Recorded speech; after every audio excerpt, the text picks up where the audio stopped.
Welcome to shift tutorial. आज हम start करेंगे एनसीईआरटी एग्जांपल नंबर 1.1।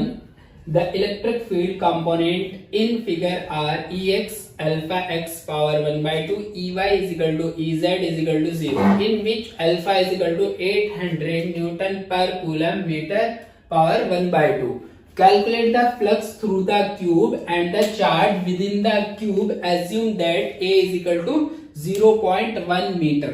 तो सबसे पहले हमें क्वेश्चन में बोला है flux through the cube, phi E कितना पास हो रहा है इस क्यूब से, और क्वेश्चन में गिवन है E x is equal to दे रखा है अल्फा एक्स पावर 1/2।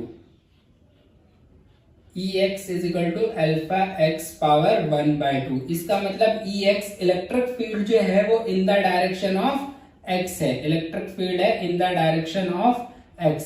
कितना दे रखा है? Alpha x power 1/2। मतलब यहां से एक चीज और हमें क्लियर हो रही है कि इलेक्ट्रिक फील्ड किस पर डिपेंड कर रहा है? एक्स पर डिपेंड कर रहा है, एक्स एक्सिस पर डिपेंड कर रहा है इलेक्ट्रिक फील्ड। जैसे जैसे हम एक्स पे आगे जाएंगे तो एक्स की वैल्यू चेंज होगी, ठीक। और दूसरी चीज इसमें दी है electric field in Y direction, electric field in Z direction is equal to 0। Electric field in Y direction is equal to electric field in Z direction is equal to 0। मतलब electric field in Y direction और electric field in Z direction जो है 0 है, ठीक। अब पूछा है in which alpha is equal to 800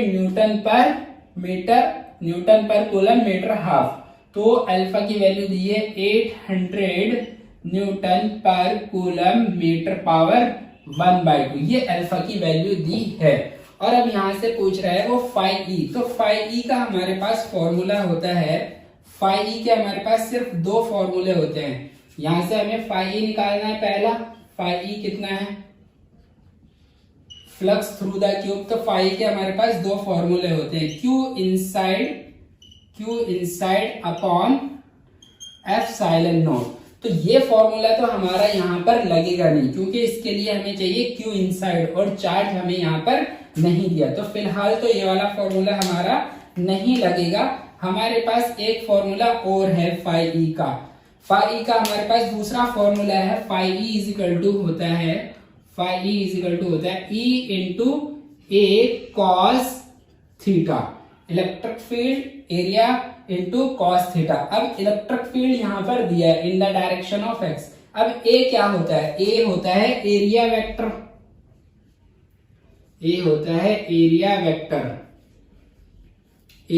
अब जब ये वेक्टर होता है इसकी होती है डायरेक्शन। तो एरिया वेक्टर की डायरेक्शन होती है परपेंडिकुलर टू द सरफेस।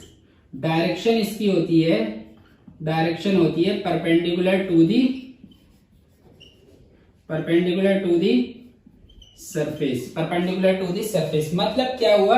अगर ये हमारे पास कोई सरफेस है, ये सपोज हमारे पास कोई सरफेस है, तो हमें क्या निकालना है? इसका एरिया वेक्टर निकालना है। तो इसका एरिया वेक्टर हमारा होगा परपेंडिकुलर टू द सरफेस। ये होगा हमारा इसका एरिया वेक्टर। यहां से एक कॉन्सेप्ट तो ये होता है, क्योंकि ए क्या है? एरिया, और ये एरिया होता है वेक्टर। तो और इसकी डायरेक्शन होती है इसकी perpendicular to the surface.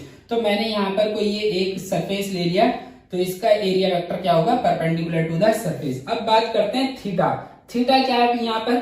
Theta is the angle between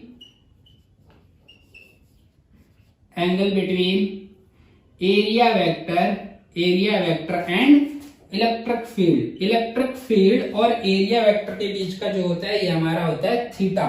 theta is the angle between area vector and electric field. अब ये वाला फॉर्मूला हम यहाँ पर लगा देते हैं, क्योंकि हमें इलेक्ट्रिक फील्ड भी पता चल गया क्या होता है, और एरिया वेक्टर भी पता चल गया, और थीटा भी पता चल गया, ठीक है। तो अब यहाँ पर ये लगा देते हैं। तो अगर हम यहाँ पर देखते हैं तो इलेक्ट्रिक फील्ड जा रहा है एक्स डायरेक्शन में। तो इलेक्ट्रिक फील्ड जो पास हो रहा होगा, ये लेट्स सपोज ये है सरफेस 1, और ये है सरफेस 2। तो अगर हम बात करते हैं सरफेस 1 की, तो सरफेस 1 का एरिया वेक्टर है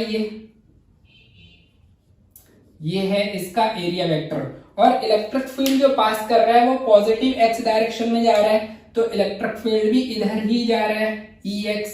इलेक्ट्रिक फील्ड भी इधर ही जा रहा है, ठीक है। और इलेक्ट्रिक फील्ड यहां से इलेक्ट्रिक फील्ड और एरिया वेक्टर के जो एंगल है थीटा, थीटा यहाँ पर कितना है, थीटा है यहाँ पर 0 डिग्री। तो सबसे पहले हम इलेक्ट्रिक फ्लक्स देखते हैं इस सरफेस 1 से कितना जा रहा है। तो हम सबसे पहले कर लेते हैं इलेक्ट्रिक फ्लक्स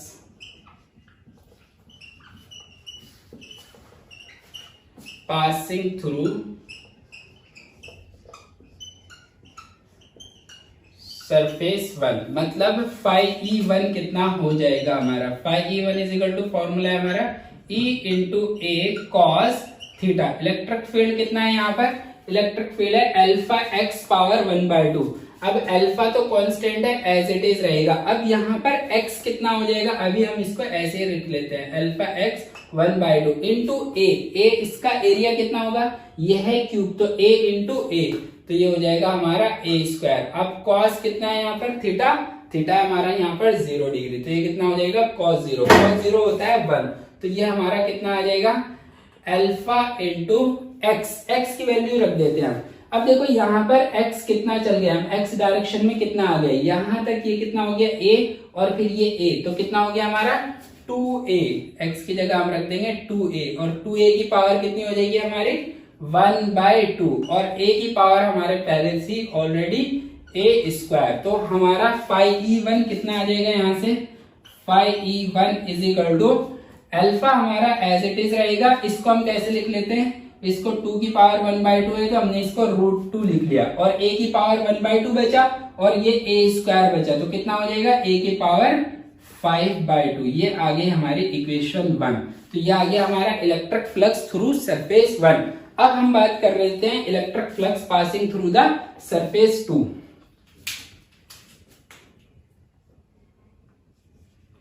इलेक्ट्रिक फ्लक्स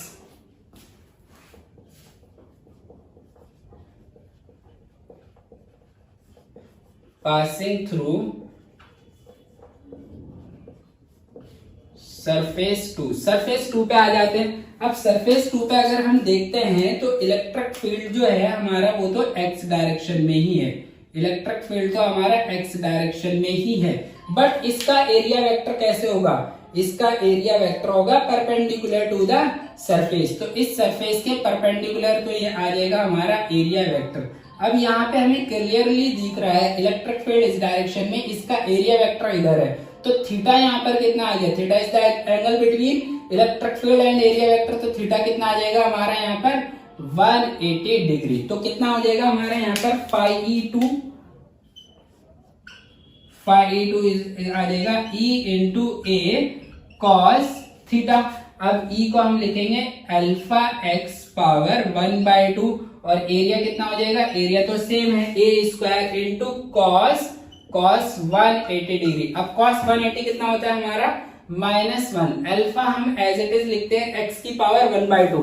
अब यहाँ पर हमारा यहाँ तक x कितना हो गया, x हो गया हमारा यहाँ तक a, क्योंकि हम x डायरेक्शन में कितना चल लिए a, ये हमें दे रखा है, तो कितना आ जाएगा यहाँ पर a की पावर 1/2, और ये a स्क्वायर ऑलरेडी था, और cos 180 कितना हो गया हमारा यहाँ से -1, तो φE2 कितना हो जाएगा हमारा, φE2 हो जाएगा हमारा माइनस अल्फा a की पावर 1/2 a स्क्वायर, तो अल्फा a हो जाएगा हमारा 5/2। ये हो गई हमारी इक्वेशन 2। अब इलेक्ट्रिक फ्लक्स जो होता है वो कैसी क्वांटिटी होती है, वो होती है स्केलर क्वांटिटी, और स्केलर क्वांटिटी को अगर हमें ऐड करना है, टोटल निकालना है, तो इसको हम ऐड कर लेते हैं जस्ट लाइक अ नंबर। तो टोटल इलेक्ट्रिक फ्लक्स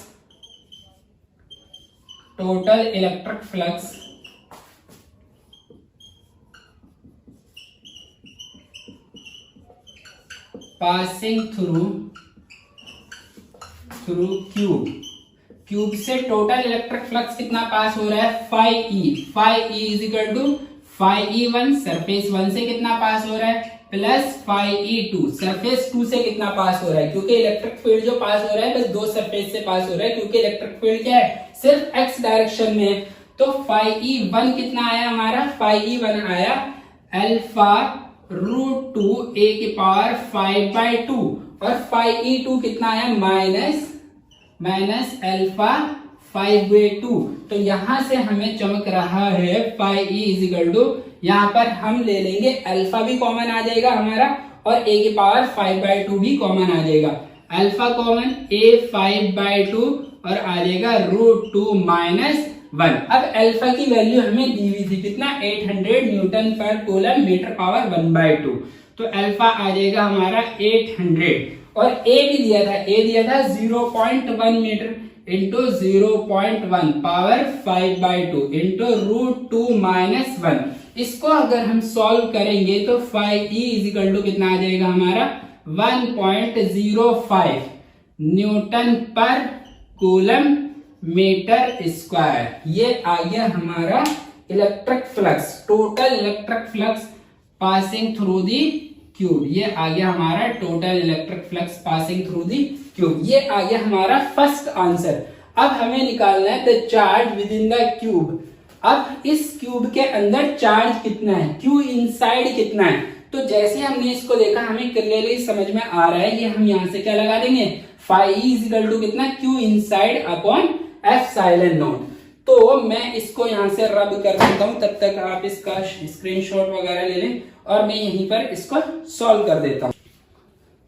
तो हमारा फाई ई आ गया था 1.05 Newton per coulomb metre square. अब हम सेकंड कैलकुलेट करेंगे the charge within the cube assume that a is equal to 0.1। तो हमारा लग जाएगा फॉर्मूला ये phi E is equal to कितना होता है, फाई इज इक्वल टू होता है Q inside upon epsilon naught. ये होती है हमारी गॉस थ्योरम, मतलब टोटल फ्लक्स कितना पास करेगा किसी भी क्लोज्ड बॉडी से, Q inside upon epsilon naught. तो यहां से हमें निकालना क्या है, क्यू इनसाइड। तो Q inside is equal to कितना आ जाएगा, phi E into epsilon naught. Epsilon naught होता है हमारा कांस्टेंट, तो एप्सिलॉन नॉट की वैल्यू होगी हमारी 8.85 इंटू 10⁻⁻12। ये इसकी हमारी होती है वैल्यू एप्सिलॉन नॉट की। परमिटिविटी होती है, permittivity of the free space. तो यहां से हमारा क्यू इनसाइड आ जाएगा, Q inside is equal to phi E की वैल्यू हमने कैलकुलेट कर ली है 1.05 इंटू ये आ गया हमारा एप्सिलॉन नॉट 8.85 इंटू 10⁻⁻12। इसको कैलकुलेट करेंगे हमारा ये आ जाएगा 9.27 इंटू 10⁻⁻12। ये आ गया हमारा क्यू इनसाइड और चार्ज की यूनिट होती है हमारी कूलम। तो हमारा सेकेंड आंसर ये आ गया। Total charge inside the cube कितना है, 9.27 इंटू 10⁻⁻12। और फर्स्ट पूछा था फ्लक्स थ्रू द क्यूब, कितना फ्लक्स इससे पास हो रहा है, तो हमने कैलकुलेट कर लिया था यहाँ पर 1.05 Newton per coulomb metre square. अब नेक्स्ट जो है हमारा चैप्टर वो है हमारा एग्जाम्पल नंबर है हमारा 1.12। उसमें भी इलेक्ट्रिक फ्लक्स का कॉन्सेप्ट यूज हो रहा है।